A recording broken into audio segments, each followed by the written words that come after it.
Welcome to the next episode of the Assembly Line podcast, the place where industrial businesses come to tell their story and give you the tools and techniques to become an authority in your industry. Today, we're thrilled to be welcoming Ashley, an inspiring entrepreneur who started his journey in commercial cleaning and scaled it from 0 to 7 figures in just 3 years. After successfully selling the business, Ashley founded StrategyOne, a company dedicated to helping service-based business owners and agencies generate more revenue through tried and tested strategies. Since the inception of StrategyOne, Ashley's made significant strides, taking on his second company to £250,000 in just 6 months. Ashley is known for his ability to turn frustrations into growth, helping business owners create effective lead generation strategies and funnels to help fuel their next step in their journey. Join us as we delve into Ashley's really interesting story and uncover some insights that he's going to bring to us today. Ashley, welcome.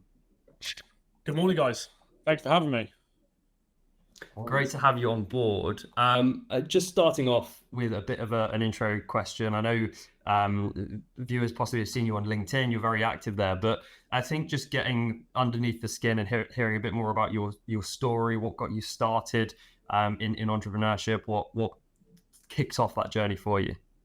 Yeah, so it wasn't always something that was sort of on the cards for me. Early on, I mean, sort of like out of school, college sort of era, I always wanted to join the forces, actually. Wanted to go and join the Royal Marines. Didn't really want to do that straight out of school, so went to college for a little bit.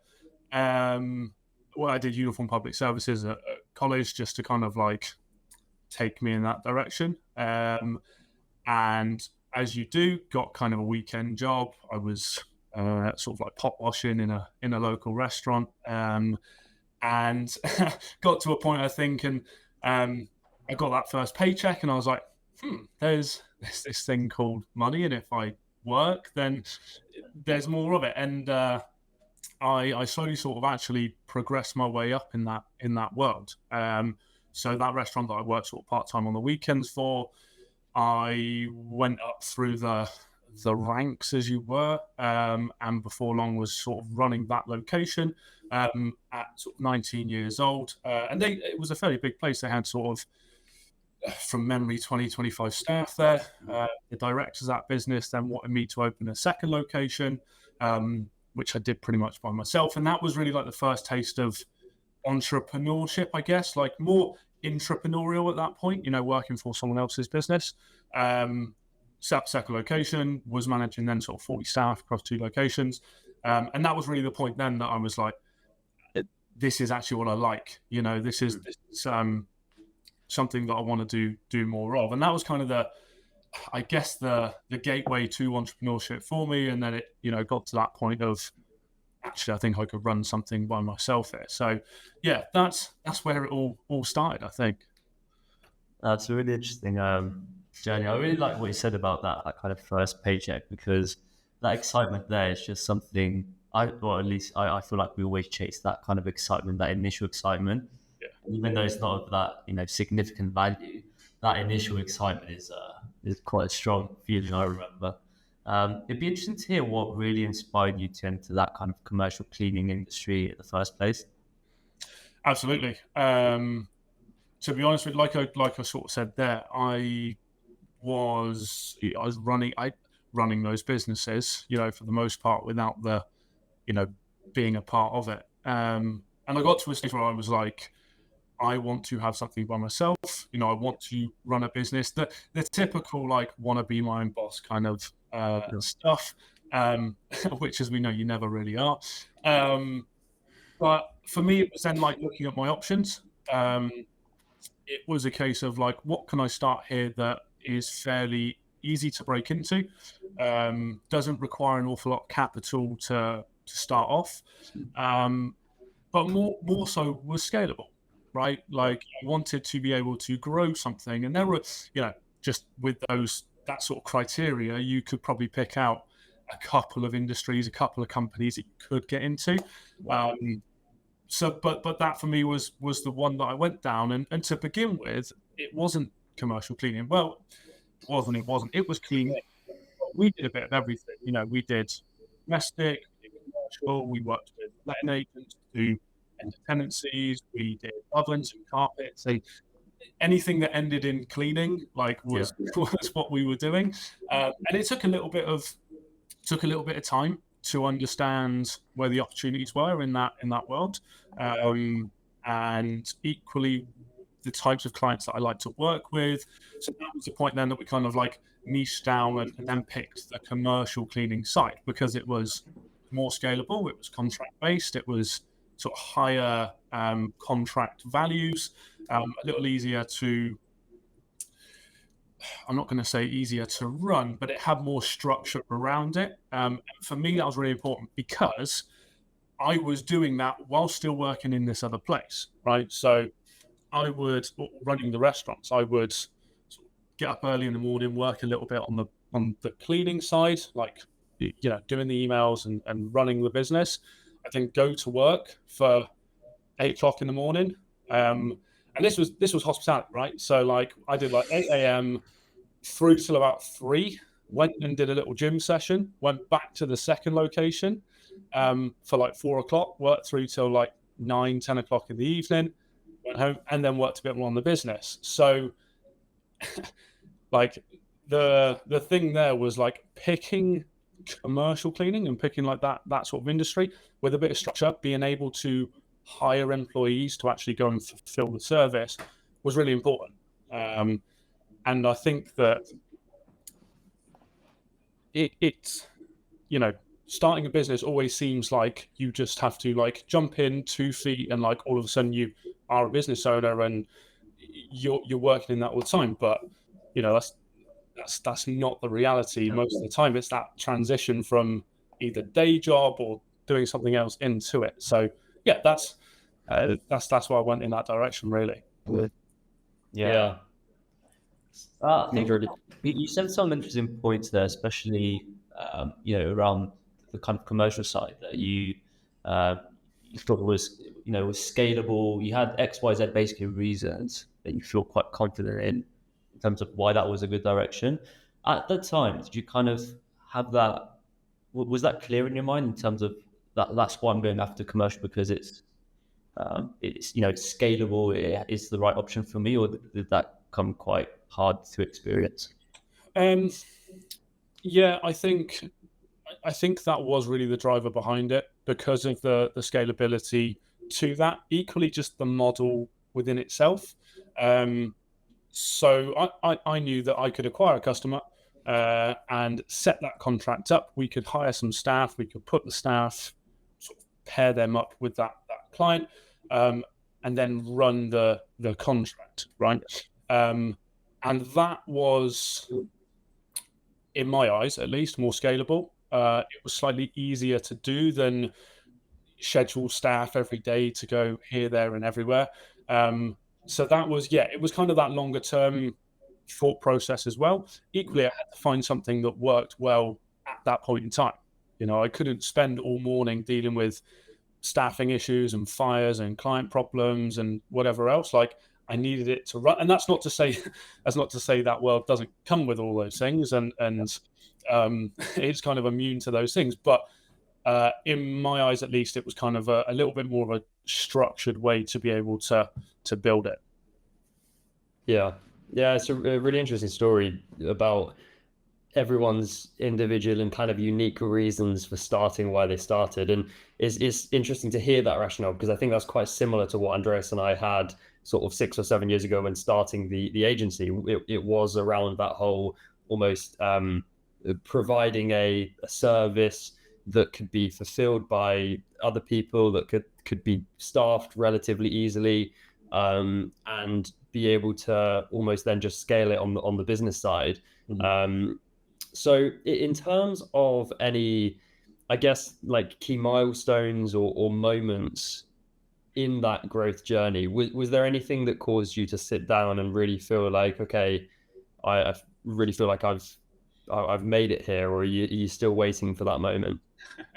I think we all move the goalposts, don't we, as things as we progress. I think for me, getting to that elusive 7-figure point was a big thing. And you know, like, I appreciate it just turning over that amount of money is not the goal, but it's, you know, it's something to really aim for. And sitting down and actually having that was one thing. It was just, for me, it wasn't really the money side of things. It was like proof, right? It was just proof that we'd built something here that works. You know, I set out to build something, and the fact that it has hit that point, you know, proves, at least to myself, that we're doing something right, you know, and the thing that I've set out to do is working, and we're moving in the right direction. I think the other thing for me is, it's silly really, but in 2020, so like in the midst of COVID, we actually won a local business award. It was, I think it was the Young Business of the Year or Small Business of the Year award for like our local town. So I'm down in the southwest from a town called Yeovil. So we won the Yeovil Chamber Young Business of the Year award 2020. And I remember it because it was one of those ceremonies where like we all had to be, you know, 45 meters away from one another and masked up. But then just the year after that, we were finalists in the county business awards for large business of the year, and we didn't win that, unfortunately.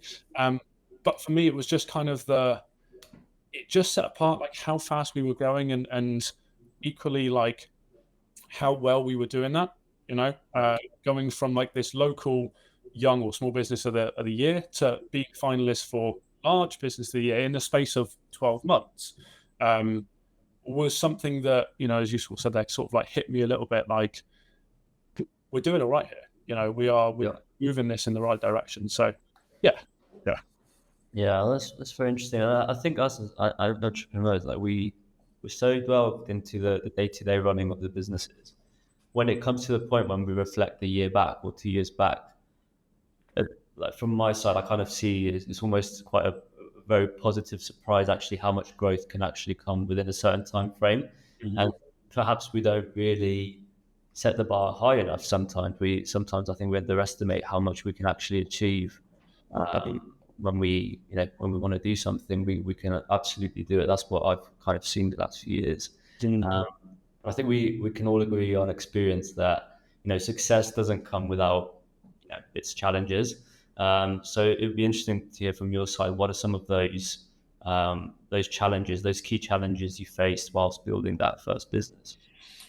I think one of the biggest ones was around like staffing, training, recruiting at scale, because that is obviously cleaning is a very service heavy, you know, labor heavy business, and to bring in members of staff at the speed that we needed to, and train them to a level that we needed them to be at, put them on sites, and then manage, like, that whole process was really, really difficult. And I talk to a lot of cleaning businesses now and facilities management businesses, and that is one of, if not the issues that they face.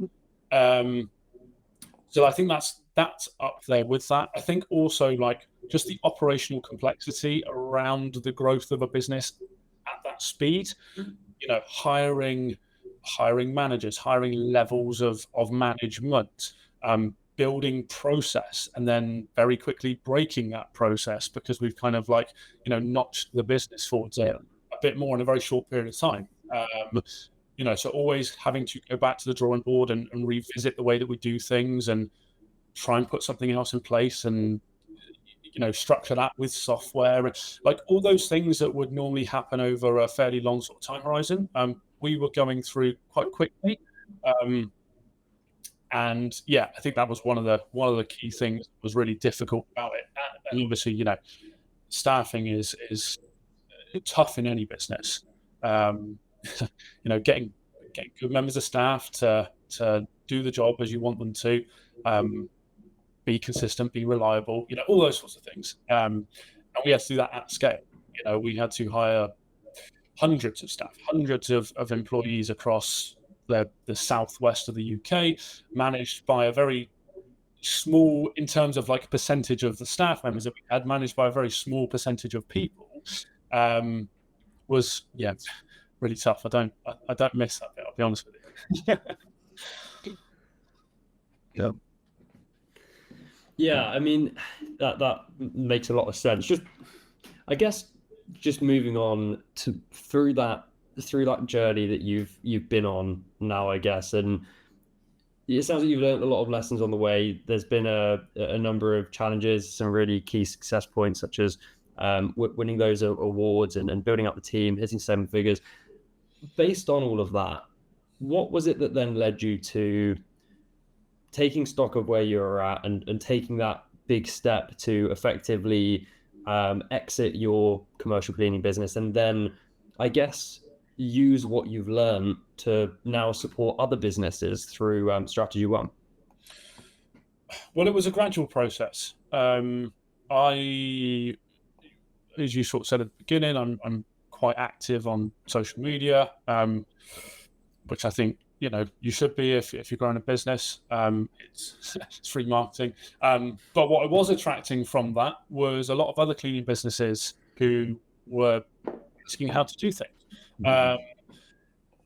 And that kind of snowballed quite quickly, and it went from a couple of people to tens of people to quite a lot. And really, like, I wanted to provide a little bit more than just, this is roughly what I did and here's some general advice, which then obviously evolved into a company, when initially I thought, okay, well, I could turn this into a something, just as something on the side. And it evolved quite quickly, and before I knew it, it was something that we had to really sort of build a business around, all with the intention of helping people who were in an early phase of growing their business, or trying to scale up, or chasing that number, whatever that is. But essentially, I sort of found that I could bring value and support people who were trying to do that. So that's in short, that's ultimately what we then sort of transitioned to. Yeah, no, interesting. Would you say you're a person that when you see an opportunity and you can achieve it, are you the type of person who can't almost let it go, almost like you have to do it, you have to take the risk? That's a really good question, because I think that's something that we as entrepreneurs probably all struggle with all of the time, like that shiny object of, that looks fun, or that person's making a lot of money in that space, and like, maybe I'm good at this, or I could do that. And it's like, for me personally, and I say this like personally, but I'm sure, like, if you guys run businesses, I'm sure people watching this, run businesses, they can relate. But that shiny object syndrome is something that I think, like, I've always battled with, to stay focused on the thing that I'm doing. This for me was something that was slightly different. Well,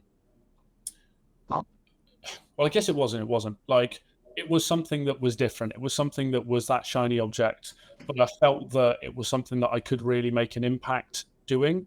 And it was a tough decision to actually go into it, after telling myself for so long, like, no, just focus on this thing and build this thing. So I think, I mean, it's always something that I am someone who feels that, I could bring value in certain areas, and it is difficult sometimes just to focus on the one thing and stay the path, I think. Yeah, no, I completely agree. And as you say, it's obviously it's a different type of business, requires a different type of management, leadership. So coming back to that kind of challenges element again, what would you say are some of the challenges you faced with this, with StrategyOne, essentially? I think one of the big things was going from that service in-person kind of business model to pretty much purely online. I think I underestimated the shift there. the infrastructure that I needed to build around kind of the back end of an online business. We do and we have done in-person things, but that's just kind of a segment of what we do. So I think that's been one of the challenges to really put that in place. And I would consider myself as someone who is fairly sort of techie, and could build those things quite well. But even so, just that shift in model from where we were, that service business, it was very face-to-face, very in-person, very heavy with like staff management in a location, to shifting that all online was a big thing. I also feel that one of the big things has been like really dialing in the niche and the messaging. And transparently still something that I'm going through in terms of getting that right. And probably something that, will always be there. Can we make this more specific? Can we get the messaging better for this thing? Because in my eyes, from what we're helping businesses grow, we're helping service businesses grow. And I'm sure you guys can relate to this. Marketing is marketing for a certain type of industry. Sales is sales for a certain type of industry. And although sometimes you feel like you can help a lot more people than just the people that you're targeting, but in doing so, completely dilute the messaging and the pain points then dilute and all that sort of stuff. So that has been something really sort of difficult when you're looking at this kind of like big ocean of people that you could potentially help, and then really dialing in on a specific spot has been tough and still is tough. Yeah. Well, I mean, we can very much relate to that, because in our first couple of years, we were very much a general marketing agency that would do a general range of services for pretty much anyone that needed support in that area. That was just the nature of the business. And I think probably a couple of years ago now, Andreas and I sat down and we looked at the types of clients on our roster that we really enjoyed working with, that were that we could provide the most benefit to from a marketing perspective, and also had consistently good budget, were really reliable customers, which then helped us scale from there. And it really was this industrial business side of things, businesses that have existed in the UK economy for 30 plus years. They're gritty, they're raw, they're manufacturing, engineering, distribution, logistics. And it really changed the game for us, being able to say, okay, we're not a marketing agency for your small SME down the road chip shop. We're a marketing agency for industrial businesses, and that's solely what we do, and it allowed us to optimize from there. I guess on that basis, things have grown quite quickly with StrategyOne, and I understand like you're working with some great clients in that type of space. What would you say has really contributed to that success? And obviously, is there anything that you've taken from your first startup experience into StrategyOne that has just given you a massive leg up and it allowed you to take a number of shortcuts? Yeah, I mean, I think the first thing is the industry experience, right? Like coming from the background of building the businesses that we're helping other people grow, gives a massive leg up. I think that one of the things that I really didn't want to do was get into this space and be one of the, and I'm not pointing at anyone in particular, but one of these companies or one of these coaches or anything like that who haven't done the thing that they're helping people to do, right? And for me, having come from that world, like, I know the problems, I know the hurdles, I know when we solve problem A, we're going to hit problem B. Like, I speak the language. And that in itself has been probably one of the biggest like benefits to to us in terms of like growing quite quickly, because like we know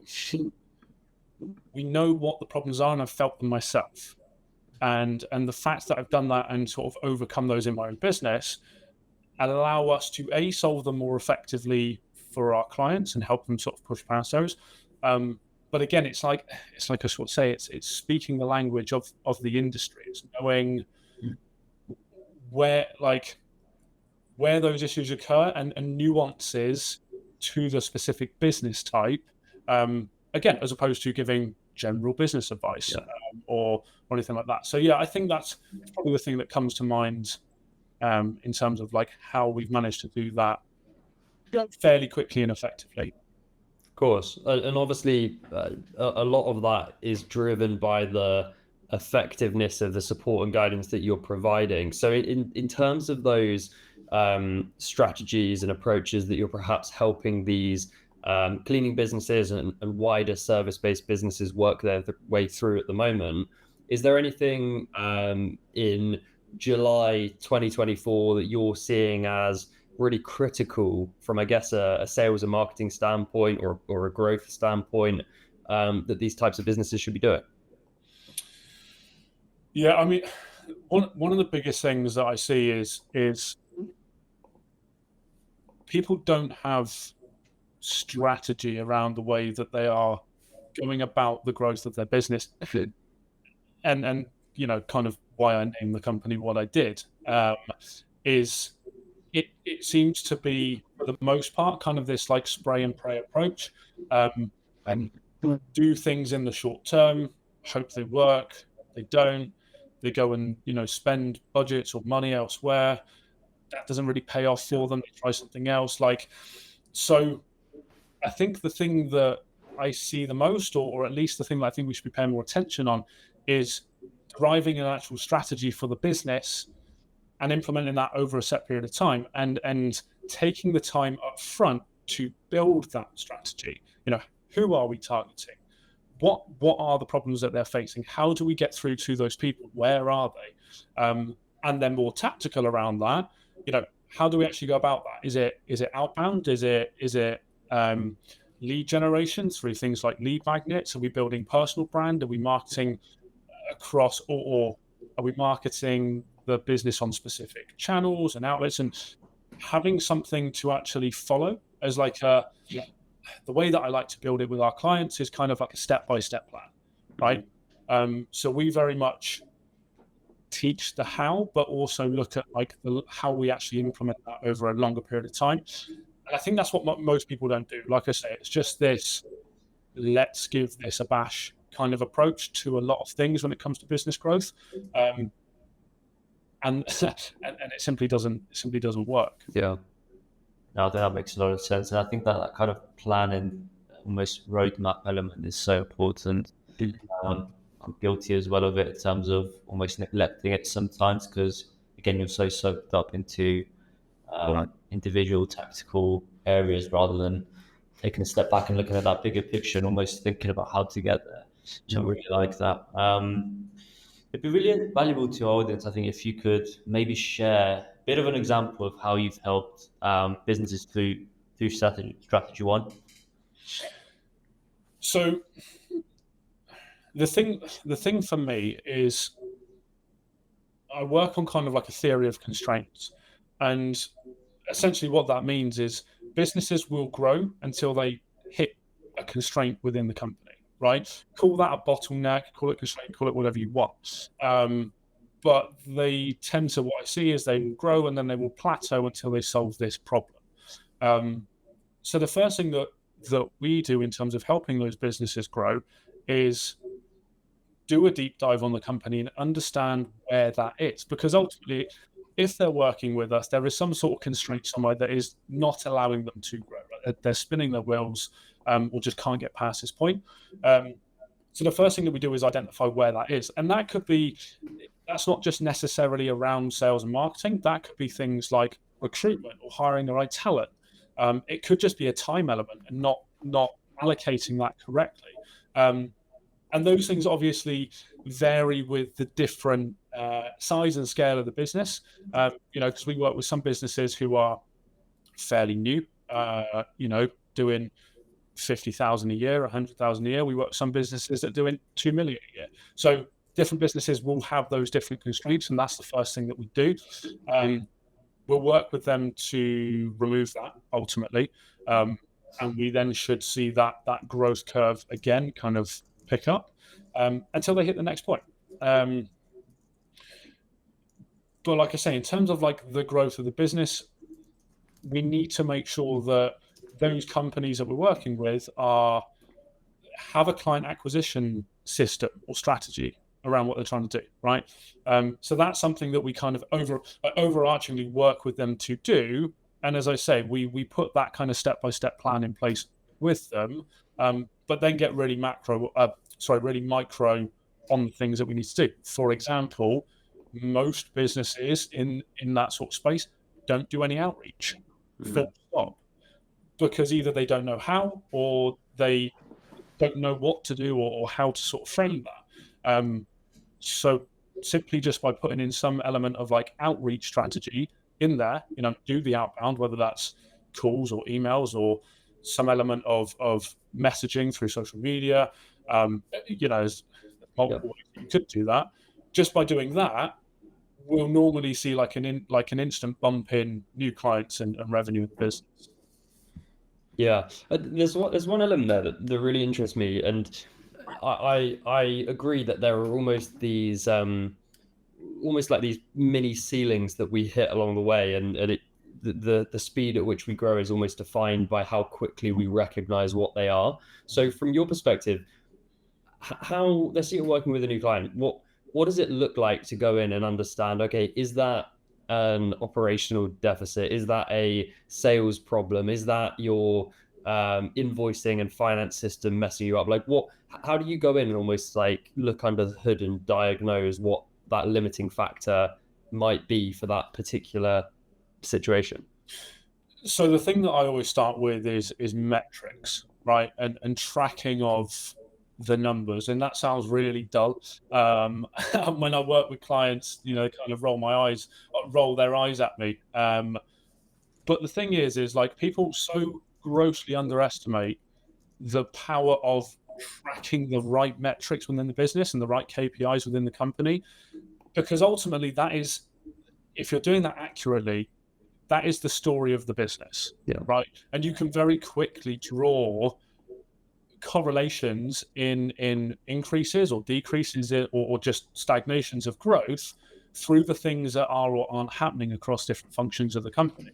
So the first kind of like quick win that we can do is, if there's nothing in place there, we will put our metric tracking systems in place into a business so that we can see that quite quickly. And if you do that for a fairly short period of time, you can quite quickly say, okay, well, there is the problem, whether that be sales and marketing, be it operationally, be it recruitment, or just training, wherever. You can quite quickly identify where the issue is, and then in terms of like business experience, that's what we then implement to fix that problem. So I guess in answer to your question, like there isn't like a one thing that we would just go and do specifically, but we do need to kind of like hook up the business to the monitors, so to speak, to sort of like get the pulse of where things are or aren't happening, to then make the tweaks and remove those problems. Sure.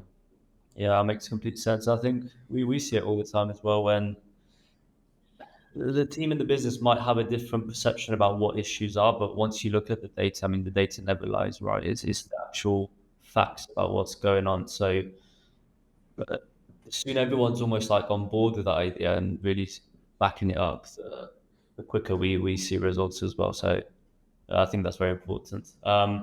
We said earlier a little bit about the importance of almost looking at that long term, that kind of plan, that strategy. So it'd be interesting to hear from your end, what are your kind of future plans for StrategyOne? Where do you see that going? So in terms of like plans for the business, we've definitely got goals for the company. The big one for me is I want to help our clients gain 100 million in new business. Now, whether that takes us 5 years, 10 years, 2 years, I don't know at this point. I would like to make that as short of a time as we possibly can, obviously. But for me, that's kind of that's the macro goal, right? Because driving new revenue, growing people's companies with them is the indication that we are doing a good job, right? So that's kind of my like key KPI in terms of what we're doing. Personally, like, I want to have the biggest impact that I possibly can, and StrategyOne can, on people's businesses, because I know, like, I've felt it sounds silly, but like I felt what they feel in their business is probably where they are, right? Like that kind of feeling of being lost, winging it a little bit, not really knowing where to go with things. So I want to have the biggest impact that we possibly can to get them going in the right direction.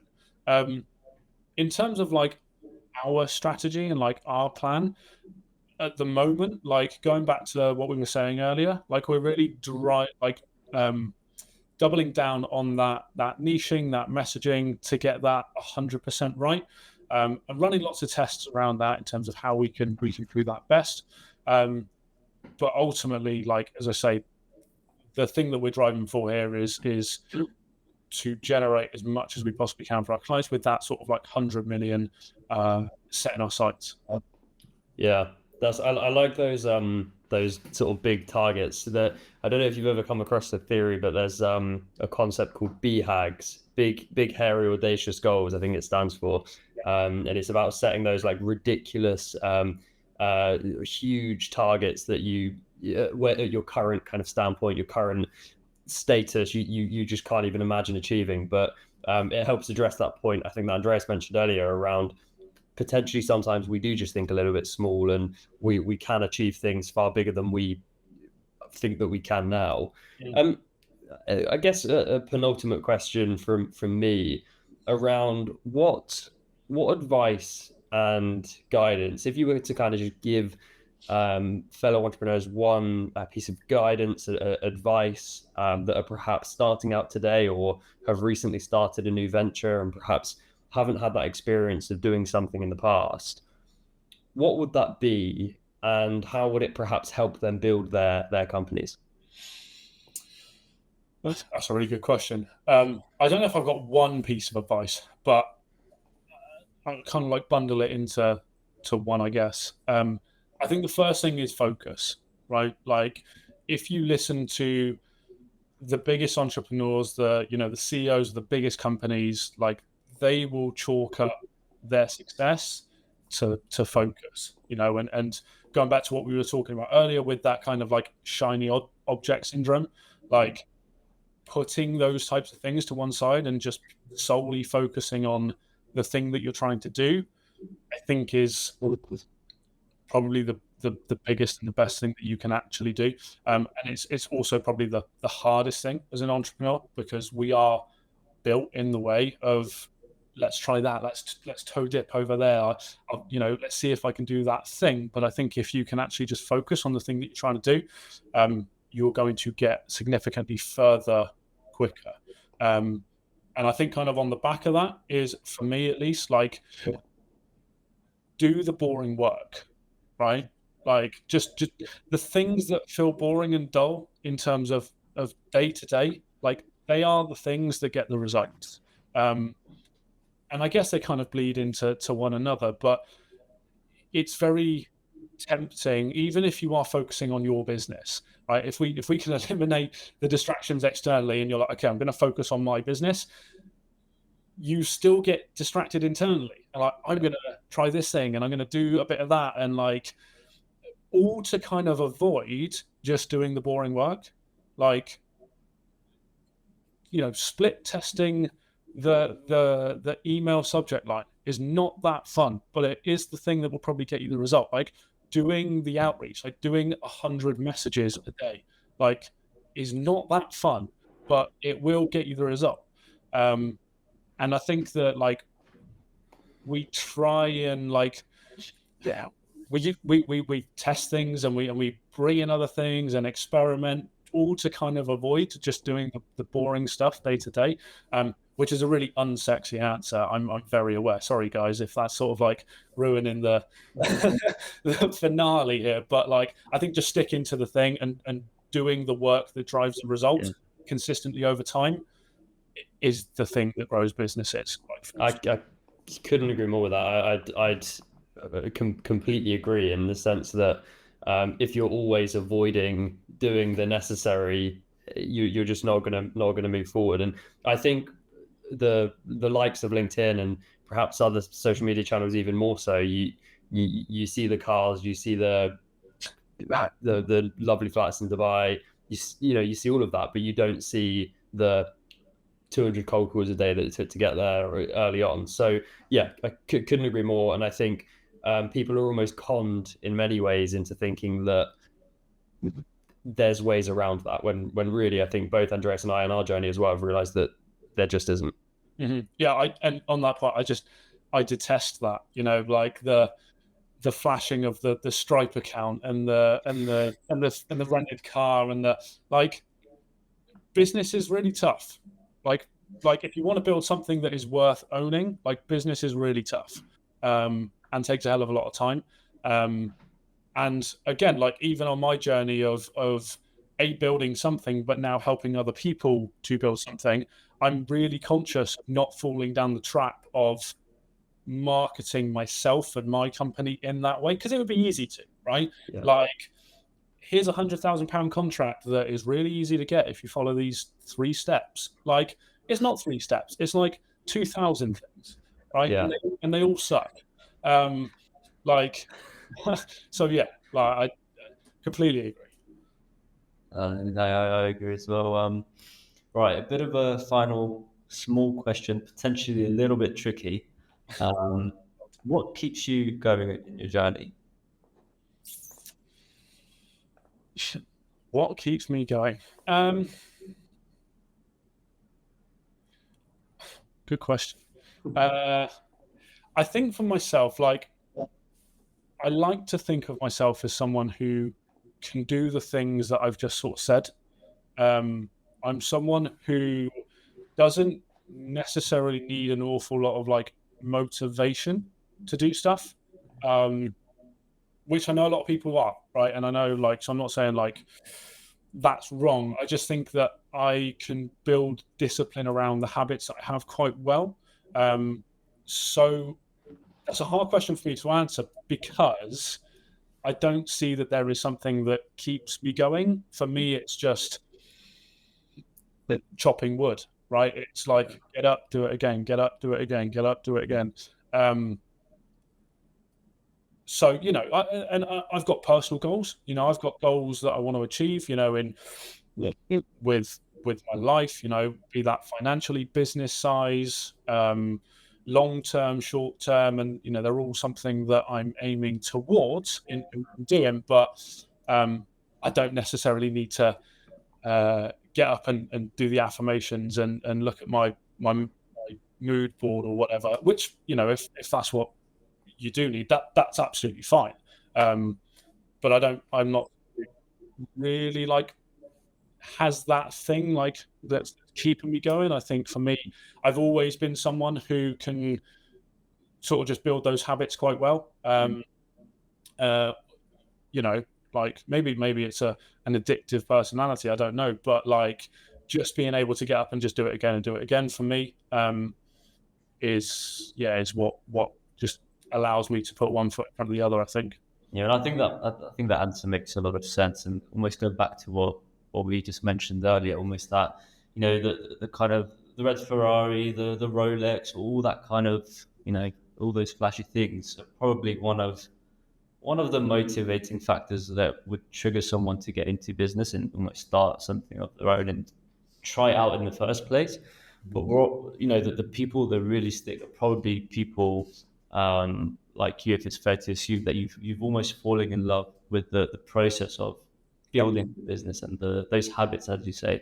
And I think that's really what distinguishes, people that stay on and pursue success despite failure. It's like people that just almost give up.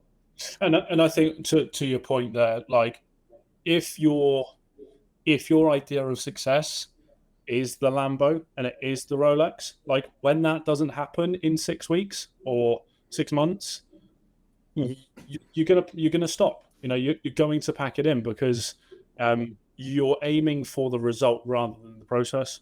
And for me, like I'm someone who I measure my success on doing the work and the process that I go through. And like, I kind of try to, it's difficult and I'm not perfect at this, but I try to detach myself from the result. Like if I do, as you say, Joe, like 200 calls, right? If all of those people tell me to go away and I don't book any meetings or don't move anything forwards, like I've done the work, right? Like I've done the thing. And if I've done 200 calls and I haven't done that, maybe I need to go back to the drawing board and tweak it and do it again. But for me, like doing the work and going through the process is the result. And I think if you can frame it in that way, then you're not going to give up because the thing doesn't happen. You don't get the Lambo and you don't get the, the Instagram stuff. Yeah, I think there's also that bigger picture of element about where you draw that motivation from, because when you get it, it's like, what next? Like there's the theory about it's called gold medal depression, I believe. It's a phenomenon that often happens with Olympic athletes. They're sort of building up 4-year training cycles to the Olympics, and then after the Olympics is over, they're like, what now? Like, so having those end big goals that are something that you can just have and then it's over, it often leads to those secondary impacts like that sort of gold medal depression type concept. I guess as we wrap up, it's been a really interesting conversation. Where can people find out more about you, about the business, and almost follow your journey onto what you do next? Yeah, I'm on pretty much all the normal social media channels. So LinkedIn, Facebook, Instagram, YouTube. They're sort of the main ones that I'm on most of the time. I think if you just sort of search Ashley Cannon, I should be there. That's where I try and put out as much sort of like content as I can. And definitely now with like YouTube, I'm trying to just kind of take some of the lessons that I've learned and put it down into some sort of video format that hopefully people can follow and start implementing stuff themselves. So yeah, those are the sort of places that you can find me. Got you. Fantastic. Well, look, been really good conversation, and we look forward to speaking with you soon and sharing this with the Assembly Line podcast audience. Thank you, guys. Really appreciate you having me on. It's been a pleasure chatting. Fantastic. Have a good one, Ashley. Cheers, guys. Thank you.